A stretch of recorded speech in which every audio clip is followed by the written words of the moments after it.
Hola, ¿qué tal? Bienvenidos a una edición más de Una Mirada, el programa de la Universidad Nacional y de CINART S.A. Mi nombre es Maribel Quiroz Jara y hoy vamos a hablar de uno de los temas de moda en la población costarricense, de la selección nacional. Sí, vamos a hablar de fútbol en Una Mirada, vamos a hablar del proceso que llevó a la selección nacional al Mundial de Qatar 2022. Para iniciar, nos acompaña en este primer bloque Carla Alemán Cortés, quien es exministra del Deporte y consultora del sector Deporte y Recreación. Bienvenida a Una Mirada una vez más, Carla. Es un gran gusto. Aquí después de tanto tiempo. Es un gran gusto conversar con vos de algo que nos apasiona, no solamente en Costa Rica, sino en el mundo. Exactamente. Pero vuelvo a mi casa, a la Universidad Nacional. El mundo gira en torno a un balón, decía uno de los lemas de uno de los mundiales de hace mucho tiempo. Sí. Y cómo no, si esto es un evento catalogado como uno de los eventos más importantes del mundo, porque muchas personas por diferentes medios y plataformas están presentes en un mundial de fútbol, y en este caso, pues para Costa Rica, un mundial muy sudado, por cierto. Sí. Hasta el último minuto, como decía la campaña, pero finalmente se logró. Sí, y precisamente de eso quería iniciar la conversación. ¿Por qué es tan importante un mundial de fútbol, verdad? Porque a la gente que le gusta el fútbol, le gusta con mundial o sin mundial, ¿verdad? Pero es importante reflexionar sobre la trascendencia que tiene un evento internacional como este. Un mundial no solamente son 11 contra 11 en el campo jugando 90 minutos por tiempo regular, implica toda una incorporación de valores, aprendizajes, inversiones. El fútbol es una industria en donde participan tanto el gobierno, los gobiernos de los países que participan, como los que son anfitriones. También hay mucha inversión de recurso económico y además se presenta la gran oportunidad para esas 32 selecciones en ser visitadas por quienes tal vez nunca habían escuchado hablar de un país, pero que en el mundial los pone en la vitrina mundial. No hay duda y no hay persona en el planeta que no sepa que en ese momento se está realizando un mundial de fútbol, en este caso masculino. Muchísima gente involucrada de todos los diferentes sectores, no solo los que juegan en la cancha. Y entonces vamos a hablar del momento de llegar a clasificar a un mundial, pero ese es el punto cero de la clasificación. De eso más adelante van a conversar. Yo quisiera hablar hacia atrás de ese minuto cero de clasificación. ¿Cómo se gesta? ¿Cómo se coordina? ¿Qué es lo que tiene que pasar? Bueno, evidentemente aquí hay una voluntad de una organización y una voluntad de otras organizaciones para tener una mirada, a propósito del programa, una mirada común, una hoja de ruta, como le llaman algunos también, en donde cada una de estas partes vinculadas deben de aportar, ponerse de acuerdo. Hay jugadores que están en el medio local, hay jugadores que están en el medio internacional, que tienen contratos, que tienen fechas establecidas para competir, y todo este por decirlo de alguna manera, rompecabezas, tiene que alinearse, tiene que estar bien conocido, comunicado y aceptado por todas las partes. Hablamos de clubes, representantes, marcas que auspician, torneos, cuánto están decididos y decididas las organizaciones a invertir en un proceso como esto. Entonces, cuando estamos ahí en el escenario, no es solamente si la pelota entró o no entró, si ganamos o perdimos o empatamos, es todo lo que la industria mueve. Y cuando hablo de industria, hablo de la venta de servicios. Claro. ¿Verdad? Hablamos de transportes, entonces todas las personas que están en el medio turístico tienen un impacto directo en cuánto se acelera o no la economía de este sector puntualmente en un país. Estamos hablando de todos los signos externos, hablamos de balones, camisetas, llaveros, lapiceros, todo lo que usted se imagina del merchandising se pone a funcionar como un producto final, ¿verdad? Una taza, tiene que ver con un encadenamiento. En alguna parte inició y todo esto es impactado por un mundial. Entonces, más que un 11 contra 11, evidentemente el cuerpo arbitral presente y sus cuerpos técnicos y bancas, hay más que esto. Y además es un proceso, bueno, inicialmente nacional, ya sabemos que es regional e internacional, o sea, cubre todo el globo, pero es un proceso que inicia mucho tiempo atrás, no inicia cuando empiezan las series eliminatorias. Por eso yo digo que el minuto cero es el inicio ya del primer juego de un mundial, en este caso masculino, que va a ser en Qatar en esta oportunidad y que le ha costado tanto a nuestro país llegar ahí. Entonces, claramente hay una primera etapa en donde Costa Rica pues logró pasar y en cada una de esas etapas y prácticamente estaríamos con una clasificación agónica. Es como decir, teníamos la única oportunidad, el único minuto, el milímetro que dejaron ahí libre, Costa Rica le puso el nombre. Entonces digo yo, nos como costarricense, nos ponemos en una plataforma de privilegio. De más de 200 federaciones miembros que conforman FIFA, hay solo 32 selecciones que logran llegar a esa vitrina y que, por supuesto, como lo he dicho antes, más visitación, ¿verdad?, de personas al país, pero no solamente extranjeras y extranjeros, sino también a nivel local. Se activa la economía, la gente le genera una alegría. Después de que Costa Rica ha ganado partidos, se sabe y se conoce que hay un mejor ánimo, las personas van con muchísimo más gusto, toda esa alegría, ¿verdad? Y es precisamente esto lo que genera el fútbol, el deporte en general, y quienes viven de esa pasión de los diferentes deportes, pero el fútbol en general, que ha logrado llegar a todo el planeta, ¿verdad?, hace y tiene ese efecto. Por eso es una herramienta maravillosa, y cuando hablaba de valores, digo que es una herramienta para formar personas, por supuesto, y que no cabe duda que en este mundial, a pesar de ir a un país como Qatar, ¿verdad?, que tiene muchas críticas por sus tradiciones y sus prohibiciones, pues que se convierte en la ventana del fútbol, de la mirada del fútbol mundial. Qué importante que un suceso mundial como este, ¿verdad?, del Mundial de Qatar 2022, llegue en momentos en que el globo terráqueo en general y muchas naciones, Costa Rica no es la excepción, enfrentan serias situaciones económicas y políticas relacionadas con el tema de la pandemia, ¿verdad? Todos los estragos que va dejando la pandemia conforme va pasando y que revela situaciones importantes, muchas de ellas de tipo económico, que entonces llega el Mundial como una oportunidad para reactivar la economía.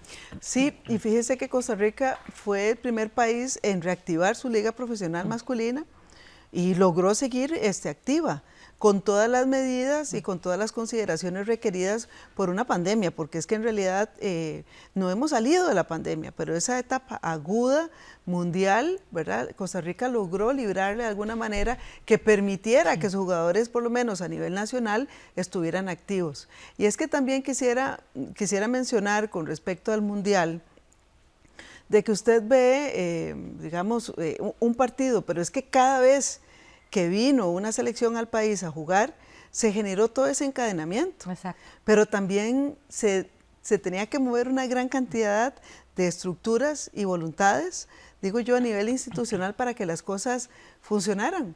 Yo creo que hubo muchos momentos críticos, ¿verdad?, de partidos que casi no se daban el aval, pero siempre hubo la voluntad de la Federación Costarricense de Fútbol de poder cumplir con todo lo que en ese momento el gobierno establecía para que fuera un lugar seguro. Creo que esta frase era familiar, se insistió mucho en siempre esto sí. Fue una frase que yo creo, doy fe de esto, y es: hagan del espectáculo un lugar seguro, como si usted lleve a su familia ahí. Exacto. Y que no tenga duda de que va a estar a salvo. Pues esas medidas fueron trasladadas, compartidas, digeridas, impregnadas en la labor de cada una de las personas que formaban parte de la organización de los partidos, y hablamos de toda la estructura, personas que revisaban las entradas, personas que acomodaban a las personas aficionadas en el estadio, todas las personas muy vigilantes de que se pudiera cumplir con los protocolos para que esto funcionara. Entonces, caminando en esa cuenta regresiva del minuto cero, digo, se dieron muchas cosas en el país. O sea, el logro que Costa Rica, y yo digo Costa Rica porque es que realmente no se podía hacer en solitario. Era una tarea que tenían que estar comprometidas autoridades de gobierno, autoridades deportivas, los mismos jugadores y sus familias, los cuerpos técnicos de los clubes, las presidencias de las ligas. O sea, todo esto tiene que estar alineado para que un mundial se dé. Un mundial no es una obra de la casualidad, o sea, no es un tiro de la moneda al aire y ver si es cara o cruz, o si es escudo o corona. No, esto es una intención, es un resultado intencionado de voluntades, de objetivos y de una planificación que definitivamente lo que vemos nosotros en esta industria del fútbol son a las personas que están en los 90 minutos jugando. Pero detrás de todo esto, como lo dije al principio, hay toda una industria que hace que eso suceda y que nos hace también soñar, y cuando uno sueña tiene la esperanza viva y la ilusión de que va a estar cumpliéndose tu sueño, y eso es lo que el fútbol nos da. Sí, y en estas épocas, ¿verdad?, de pandemia, significó mucho para la gente. Me imagino que en todos los países donde hubo eliminatorias, pero en Costa Rica realmente la gente se volcó a apoyar a la selección nacional para hacer realidad ese sueño, porque también lo vive. Cada una de las etapas son distintas, ¿verdad? Cada una de las clasificaciones, quiero decir, son distintas, tienen sus particularidades, y no cabe duda que en este proceso también hubo sus momentos muy complejos a nivel técnico. Un cambio de cuerpo técnico en el camino tuvo que significar para un comité ejecutivo una reflexión y asumir un riesgo, ¿verdad? Asumir un riesgo que en el tiempo que quedaba esto podía ser positivo. Dichosamente fue así, y hoy estamos disfrutando de una clasificación. ¿Y qué hubiera pasado? ¿Qué se pierde si un país no clasifica al Mundial? Bueno, en realidad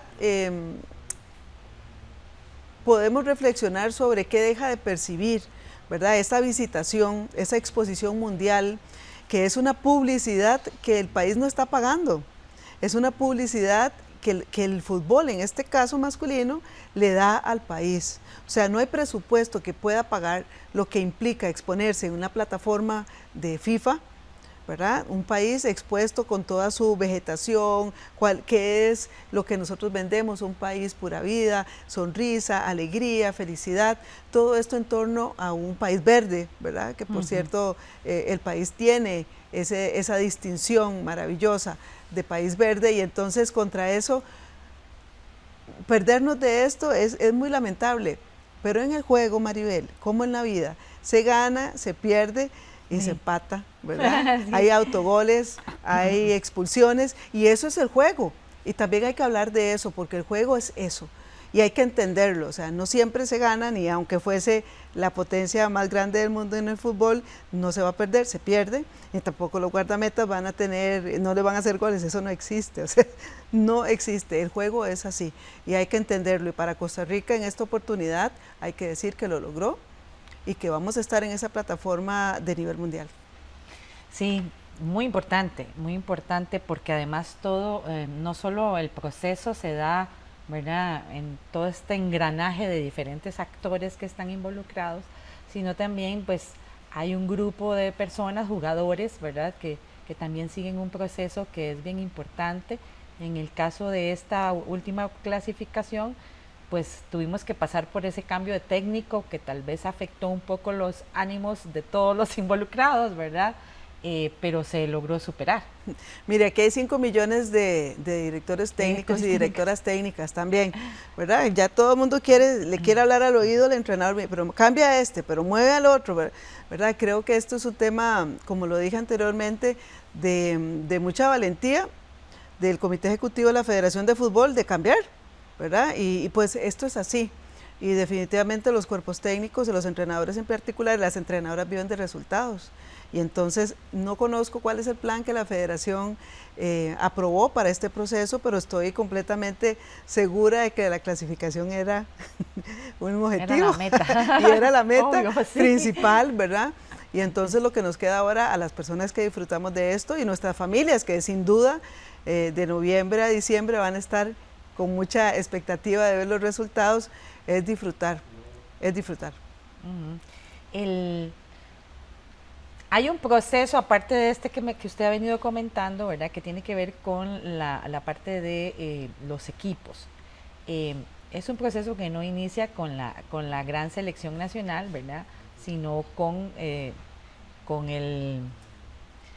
los jugadores en sí, con los grupos, ¿verdad?, los clubes, las ligas menores. Las diferentes ligas menores, sí. ¿Verdad? Que es muy importante, ¿verdad? No es solo llegar al Mundial y ya, sino que hay que seguir trabajando en todo lo, ¿verdad? Como decir el semillero.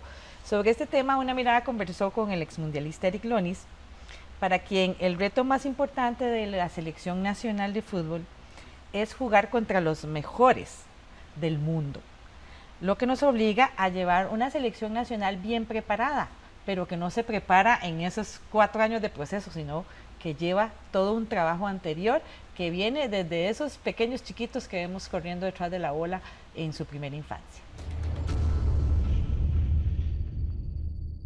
Para mí el reto más importante es jugar contra los mejores del mundo. Algunas veces es fácil decirlo, pero una cosa es decirlo, entenderlo, y otra cosa es vivirlo. Entonces, cuando estás jugando contra los mejores jugadores de un país, no hay otra que jugar contra un extraordinario equipo. Así sea un país africano, suramericano, asiático, americano, todos los países, por la globalización del fútbol, tienen los conocimientos, los jugadores, los cuerpos técnicos para hacer grandes equipos. Entonces el principal reto es ese. La principal fortaleza yo creo que es el sentido de equipo que tiene esta selección. Digamos, yo creo que tienen un liderazgo bastante positivo y que han arraigado mucho los valores de la solidaridad, los valores del trabajo en equipo, los valores de los objetivos comunes. A mí me parece que eso es su principal fortaleza. Hay que entender que hacer un buen papel no necesariamente depende exclusivamente muchas veces de que usted tenga buenos jugadores, esté bien preparado. Depende del momento. Hay tantos factores, tantas variables, tantas circunstancias que hacen que un equipo en un torneo tan corto sea exitoso, que es difícil determinar cuáles son los factores que usted tiene que dominar. A veces un gol, una jugada, una decisión arbitral cambia todo. Lo que no es circunstancial es que usted tiene que tener buenos jugadores, y todas las selecciones que van a una Copa del Mundo lo tienen. Ahora, que tengan buenos jugadores, que entiendan, que estén en su momento futbolístico, que estén en su momento físico, eso podría ser algo que uno puede enumerar, pero aún así es difícil, digamos, establecer 1, 2, 3 cosas que sean fundamentales para alcanzar el éxito. Ya todas las selecciones que llegan ahí llegan bien preparadas, llegan con todos los recursos, llegan con buenos cuerpos técnicos. De ahí en adelante, algunas veces es circunstancial. Obviamente, de los equipos que mejor juegan son los que tienen más posibilidades de pasar a las siguientes rondas, pero algunas veces hasta jugando bien usted no pasa. Como mencionaban, Eric, vamos a enfrentar a las mejores selecciones del mundo. Todas ellas han llevado un proceso del que usted ha venido conversando, pero ese proceso no empieza cada 4 años. O sea, definitivamente, en todos los deportes, bueno, y hoy que estamos hablando de fútbol, esto inicia desde las ligas menores, desde las organizaciones comunales y de las organizaciones de los clubes, de ir, ¿verdad?, formando a esos jugadores potenciales que luego van a representar al país en los mejores campos de fútbol del mundo. Tenemos un periodo de 10 años de inversión para tener los réditos, ¿verdad? Eso lo dicen los expertos. Entonces quiere decir que lo que estamos viviendo hoy lo cosechamos hace 10 años, dicho de otra manera. Ningún proceso de la vida es independiente. Nosotros nos gestan, vamos creciendo, desarrollándonos, nacemos y ahí seguimos en el camino de la vida, ¿verdad? Entonces las organizaciones y el deporte como tal también es un proceso vivo. En ese curso de vida nosotros no tenemos un futbolista, cuando hablamos, o una futbolista con 17 años, sin que no haya existido una tremenda inversión. Primero la detección, primero la ambientación, que le gusta o no le gusta, quiere estar haciendo esto todos los días, porque efectivamente esto se va a convertir en su forma de vida, con todo su entorno. Entonces, no cabe duda de que lo que hay que revisar aquí, o la reflexión de todo esto, es cómo estamos trabajando en estas edades. Tenemos alguna hoja común, porque cada organización puede decidir por su estilo cómo quiere hacerlo. Pero ¿a qué estamos atendiendo? ¿A cuál modelo? ¿A cuál estilo? Exacto. ¿Verdad? Y que cuando lleguemos a la selección, pues sería más sencillo, digo yo sencillo entre comillas, para un entrenador o para una entrenadora también, tener un jugador o una jugadora con ya todo aquello que tuvo que haber aprendido. Dice un profesor, mi profesor de fútbol, don Milton Rivas, dice que la etapa más sensible para desarrollar este trabajo muscular está entre los 16, 14, 15, 16, 17 años. Entonces vos decís, no, entonces no es cuando tiene 25, 26, que es la etapa donde producen, y son las edades más fuertes, digamos, de producción de un hombre futbolista. No es ahí, es cuando tuvimos que haber aprendido qué cosas en las etapas sensibles se llaman, las etapas sensibles, para poder dejar base, poder desarrollar, porque sin esta base haberse trabajado es más complejo. No es que no se pueda hacer, se puede hacer, pero no vamos a tener el efecto que si se hubiese hecho en ese proceso de curso de vida que le llama la Organización Panamericana de la Salud, ¿verdad? El curso de vida, que es importante, todas aquellas actividades o acciones o decisiones o inacciones que en la vida nosotros hacemos y que tienen un impacto. Y este reto con esto de los procesos definitivamente se tiene que extender al fútbol femenino. Ya Costa Rica pues ha tenido la oportunidad de organizar un par de mundiales de fútbol femenino, y hay un gran, ¿verdad? Hay un gran llamado a que la gente apoye a las chicas igual que apoya a los chicos. Bueno, yo creo que deberíamos apoyar el espectáculo, ¿verdad? Porque nosotras y nosotros en general nos encantan las cosas de calidad. O sea, que pagamos por un espectáculo que sea bueno, y el fútbol femenino cumple con todos los requisitos. Exacto. Entonces no tengo ninguna duda, estoy con usted en eso de que hay que apoyar. Sí, un llamado final a la gente para que participe con mucha alegría en este proceso rumbo a Qatar 2022. Bueno, es una alegría del país, nos genera todo un consciente colectivo de que sí se pueden las cosas, que por más que cueste, haciendo una analogía con el momento económico que vive nuestro país, que por más que cueste hay que creer que sí podemos. Para las personas que no tenemos trabajo, las personas que sí tenemos trabajo, que estamos en algún lugar, que queremos estar viendo el mundial, creemos que sí se puede, que con esa fortaleza de 5 millones de habitantes, nuestra selección va a llegar a ser un papel extraordinario que le va a dar ilusión a muchos chicos de este país y también a muchas organizaciones, familias que utilizan el fútbol como una herramienta para construir personas con valores y un país que también se atreve a soñar. No hay que dejar de soñar, porque los sueños se hacen realidad. Esperemos que así sea y que toda la familia costarricense disfrute en paz y alegría del Mundial de Qatar 2022. Muchas gracias, Carla Alemán Cortés, por acompañarnos. Vamos a una pausa y ya regresamos aquí con Una Mirada.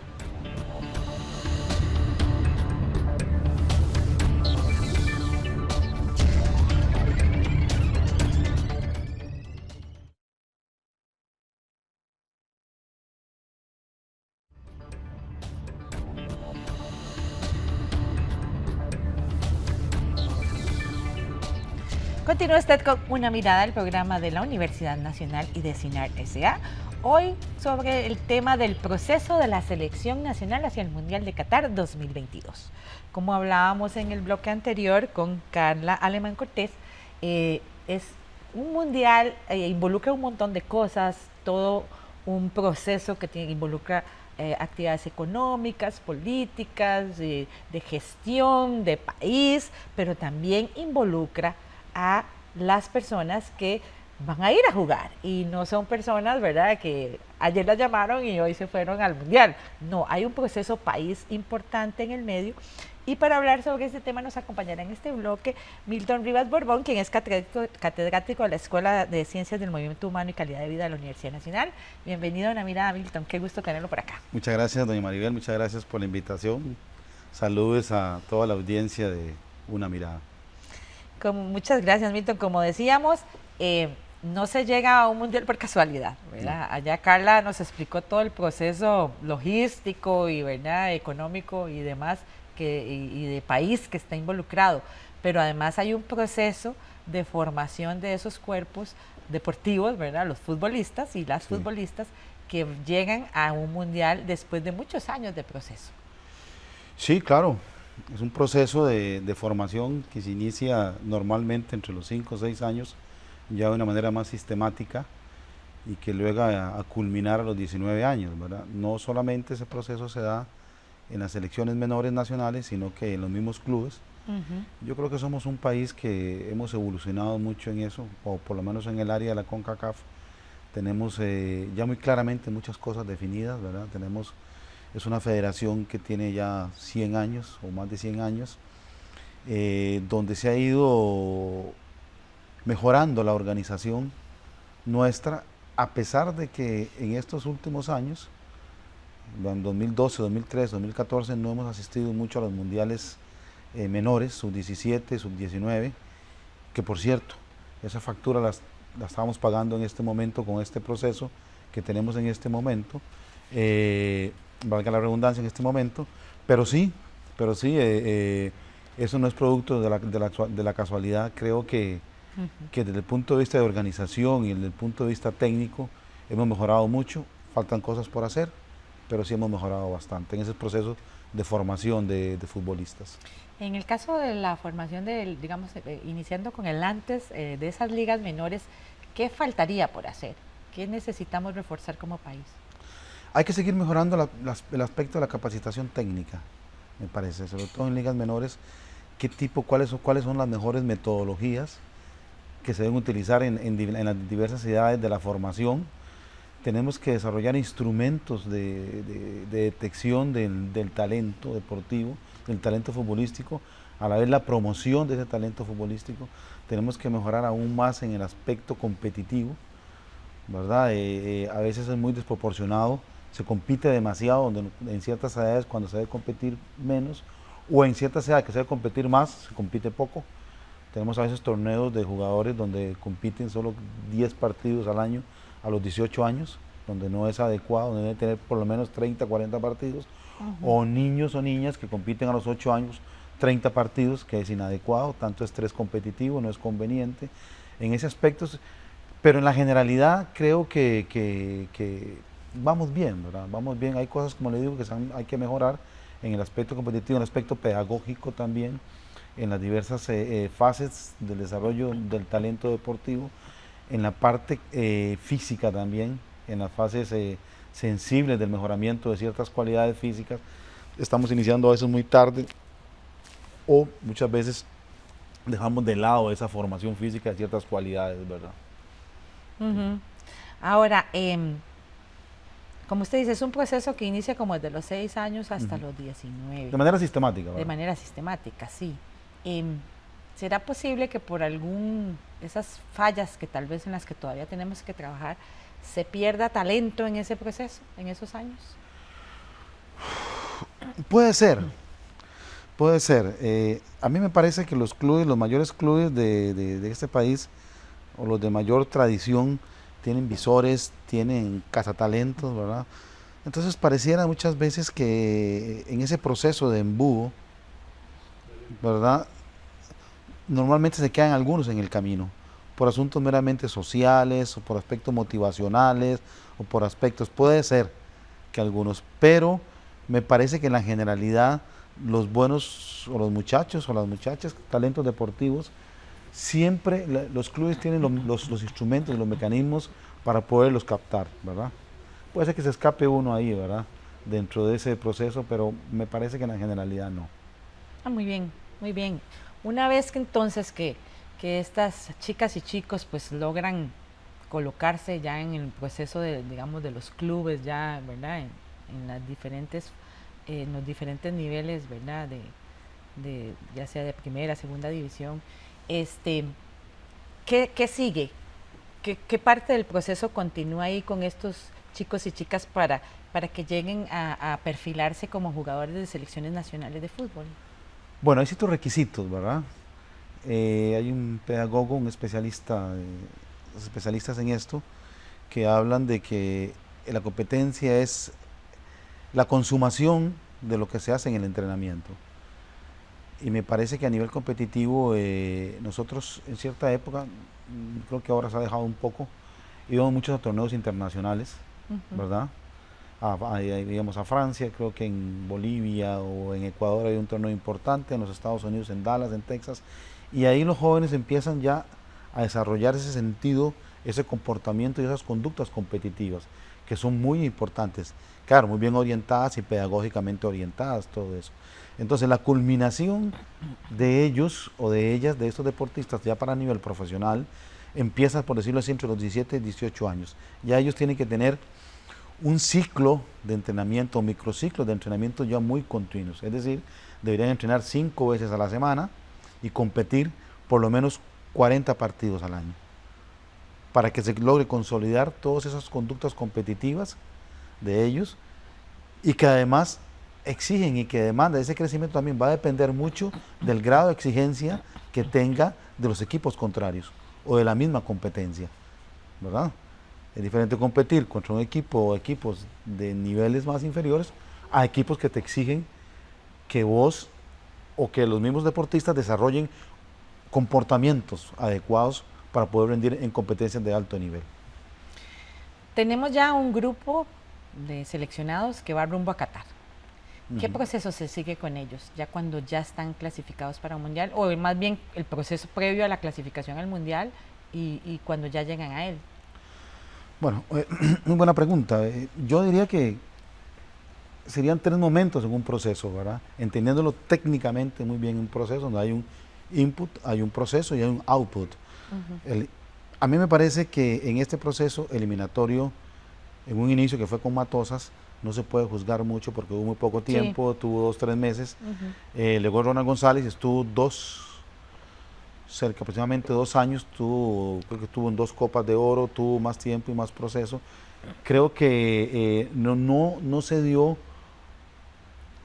un buen control, de punto de vista un buen control de lo que se hacía. Por ejemplo, creo que se probaron 60 jugadores, entre 50 y 60 jugadores se probaron. Y un país como el nuestro, que no tenemos esas ligas tan competitivas o ese acervo de jugadores como tiene Argentina, Brasil, Alemania, Francia, Inglaterra, me parece que no había que recurrir a tanto. Y trató de promoverse un cambio muy abrupto también en ese periodo pre-partidos o partidos clasificatorios, ¿verdad? Se dieron ahí, por ejemplo, y se trataron de dejar de lado, me parece que hubo mucha presión de la prensa a ciertos jugadores que eran importantes en ese proceso, que no había que aislarlos. La experiencia indica, o la experiencia nos ha demostrado, que por ejemplo las selecciones mejores del mundo no sacan 5 o 7 jugadores de su selección. Hacen un cambio, no de manera abrupta, sino de manera progresiva, van incorporando a los jóvenes que se vayan adaptando al proceso y que vayan conociendo, porque una cosa es jugar a nivel de club y otra cosa a nivel de selección en todos los ámbitos. El estrés competitivo es mayor, hay mayor prensa, hay mayor presión, etcétera, etcétera. El nivel de exigencia físico, técnico, táctico es mayor. Y me parece que en ese proceso que se llevó a cabo no existió eso. Luego llega Suárez, que también con muy poco tiempo, porque debemos entender nosotros los costarricenses de que el fútbol no se acaba ni termina con un cambio, o con un 4-4-2 o un 3-5-2. El fútbol va mucho más allá que eso, va mucho más complejo que eso. Muchos elementos involucrados. Hay muchos elementos involucrados ahí, muchas variables internas, que me parece que en ese sentido el señor Suárez fue muy capaz, muy inteligente, se logró retener a los jugadores que venían del 2014 y del 2018, coger ese grupo, el conocimiento que tenían ellos de ese grupo, se lo logró ganar interno, tuvo una buena gestión de liderazgo ahí. El nivel de exigencia de él con algunos jóvenes fue bastante claro, los requisitos para jugar, y esos que lograron amoldarse a la manera de pensar de él, de esos valores, pues llegaron al final a rendir. El caso de Contreras, de Bennett y otros más ahí.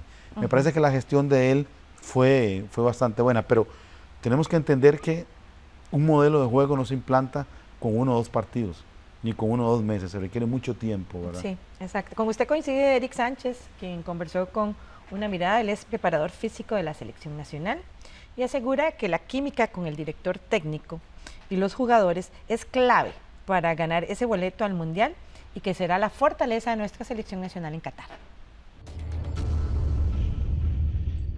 basándome en que los resultados en el fútbol normalmente provienen de una serie de estructuras, por decirlo así, o que hay muchos factores que determinan un buen rendimiento. Para mí el factor clave en este proceso fue el buen manejo que el entrenador tuvo con el grupo de jugadores, tuvo una muy buena sinergia con ellos, y esto llevó a que el grupo se compenetrara con ellos mismos, entre jugadores, porque en algún momento uno coincide con grupos que tal vez no están tan unidos, no están tan compenetrados, pero este grupo en el aspecto sociológico se hizo muy fuerte, se apadrinaron entre ellos, los jugadores de mayor jerarquía o de mayor edad apadrinaron muy bien a los jovencitos, y estos les creyeron, se dejaron orientar, y eso siempre estuvo pues, muy bien conducido por el entrenador. El mayor reto que tenemos es obviamente ir a hacer un buen mundial, mejorar muchas cosas del aspecto táctico y físico que de pronto no han venido estando tan bien en gran parte de la eliminatoria, en el mismo repechaje, porque sabemos que para hacer un buen mundial tenemos que mejorar muchísimo las cosas que hemos venido haciendo en la eliminatoria, porque ya el mundial es el alto rendimiento, es de tú a tú contra selecciones de alto nivel en canchas neutrales. Entonces, evidentemente, el reto que tenemos es mejorar muchísimo lo que hemos hecho para ver si podemos pasar a una segunda fase. Sí, las cosas van a ser muy rápidas porque por toda la colaboración que los clubes dieron para poder afrontar principalmente desde el mes de enero los partidos eliminatorios y el repechaje, los clubes colaboraron cediendo a los jugadores, se tuvieron que hacer cambios en el programa o en el formato del campeonato, y este campeonato que se avecina no va a dar tiempo prácticamente para la selección. Únicamente tendremos 2 partidos que supuestamente están casi por cerrarse en Asia. Eso implica que es un tiempo de trabajo de 10 días en el que hay que incluir un viaje y hay que incluir 2 partidos, y luego ya tenemos lo que es la preparación previa al mundial. Entonces sabemos que es muy poco el tiempo con el que contamos para mejorar todas esas cosas que antes le mencioné, y yo creo que va a ser muy importante y clave la preparación que los jugadores tengan en sus clubes y ser muy acertados en llamar a los que estén en su mejor momento en el momento que se vaya a realizar el mundial. Por su parte, el exmundialista Francisco Porras comentó a Una Mirada que él considera que la combinación entre jugadores jóvenes y con experiencia también es una muy importante fortaleza de nuestra selección nacional rumbo a Qatar 2022.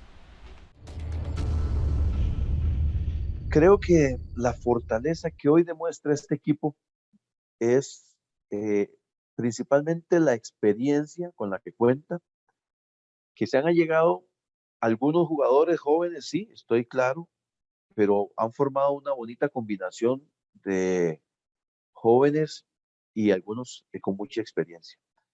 Uno de los factores también que me parece determinante es la cohesión de grupo que se ha generado. Creo que los últimos partidos que se resolvieron se sacaron más por la cohesión de grupo que lograron formar, por el reto interno que tomaron como equipo, y lo considero una de las fortalezas más destacables en este momento para nuestra selección nacional.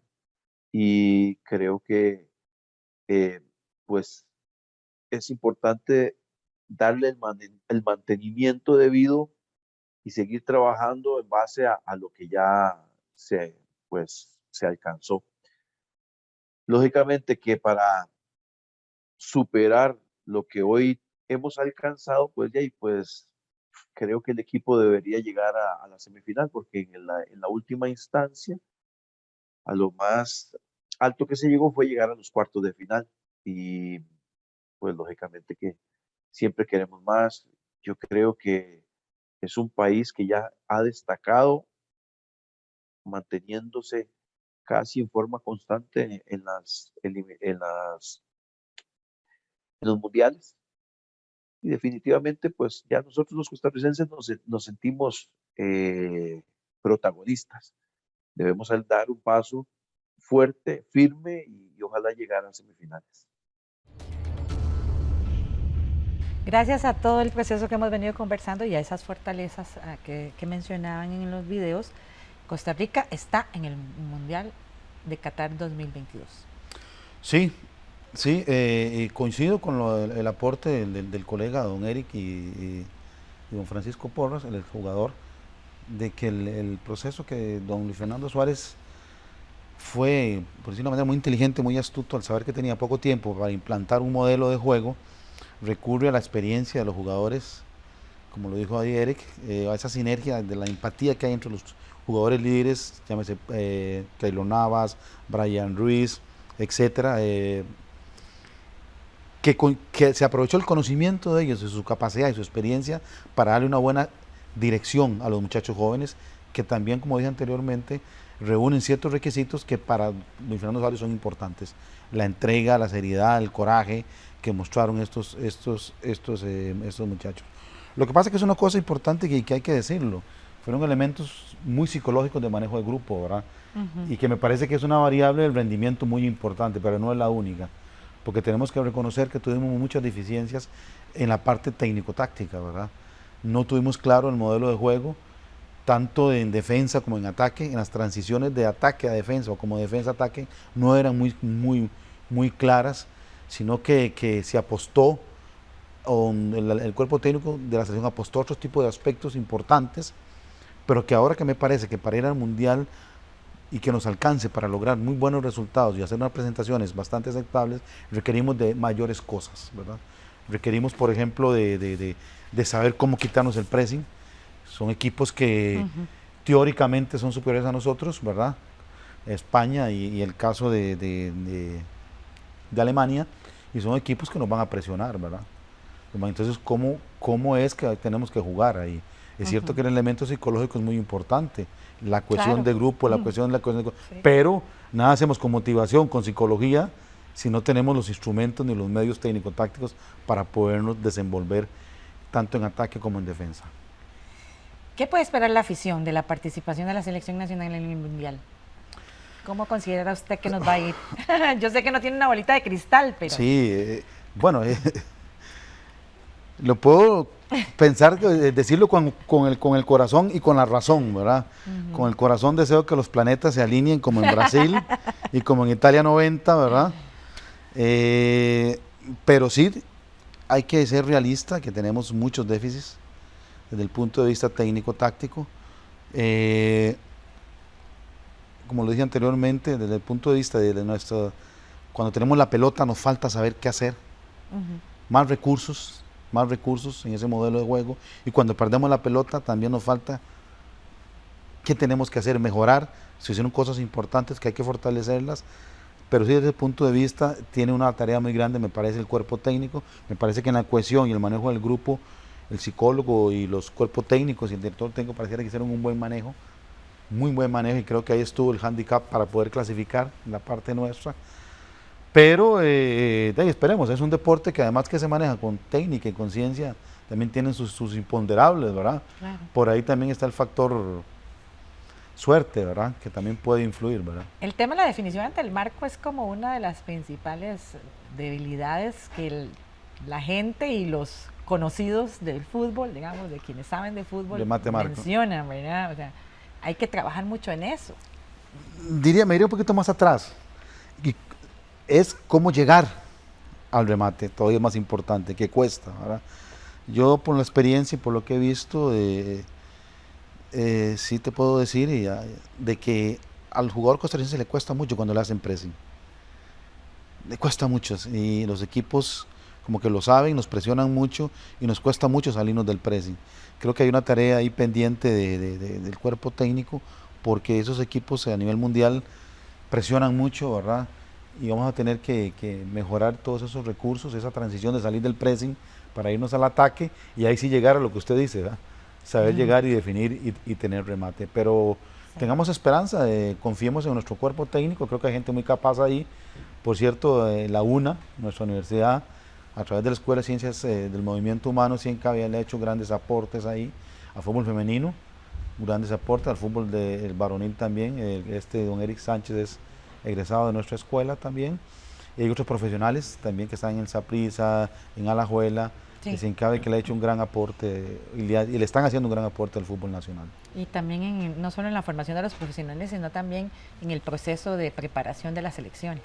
Sí, sí, ahí están los laboratorios que tienen, se realizan investigaciones también en que le aportan ciertos elementos, le dan insumos a los cuerpos técnicos en sus investigaciones para que ellos puedan tener buenas decisiones o tomen decisiones mucho más objetivas, mucho más claras, ¿verdad? ¿Cuáles son los principales retos que enfrenta Costa Rica en el Mundial de Qatar?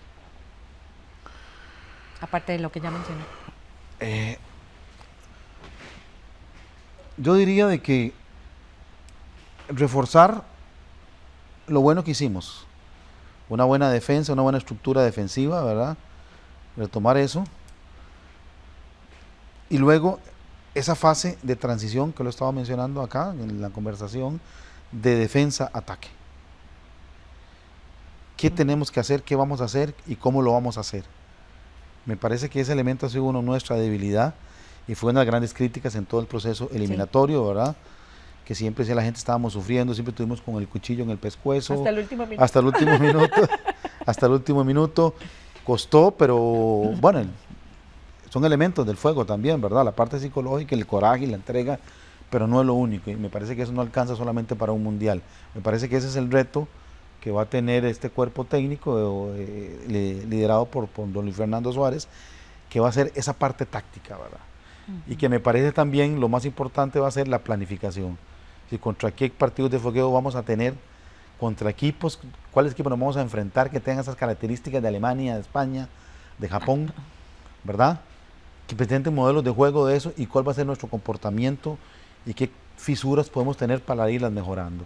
Y creo que tenemos poco tiempo, ¿verdad? Sí. Va a tener que recurrir a muchos medios didácticos, ¿verdad? El video, fogueos, entrenamiento en cancha, etcétera, etcétera, para que él pueda rápidamente y que el grupo de jugadores puedan entender que nos falta mejorar en esos aspectos, ¿verdad?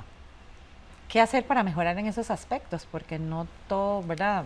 Claro que el cuerpo técnico tiene una gran responsabilidad, pero todo lo que es la gestión de fogueos y demás, pues eso va más allá ya en la organización de nuestro fútbol. Hay varios medios pedagógicos, hay varios medios didácticos, ¿verdad? Que se pueden hacer muchas actividades, mencioné algunas, por ejemplo, el video, en la conversación con los jugadores. Me parece que el aporte de los jugadores de experiencia de Europa, que saben cómo se juega allá. Brian jugó mucho tiempo en Europa, Keylor, Celso, varios jugadores estuvieron ahí, saben más o menos cuál es la metodología, cómo se juega, qué tipo de acciones tácticas hay que realizar para quitarse de un pressing, por ejemplo, o para salir rápido. El aporte de ciertas actividades meramente en el campo de juego que se pueden realizar, ¿verdad? En pequeños grupos o en grandes grupos se pueden realizar actividades que mejoren todos esos conceptos tácticos. El feedback con ellos constantemente, ¿verdad? Durante el entrenamiento, en las concentraciones también. Hacer prácticas contra equipos más livianos que nos permitan desarrollar esos conceptos tácticos, ponerlos en práctica, automatizarlos y luego ir progresivamente contra equipos ya fogueos, contra equipos de mayor experiencia, de mayor bagaje, de mayor posting, de tal forma que nos exija y poder tener ya una valoración interna.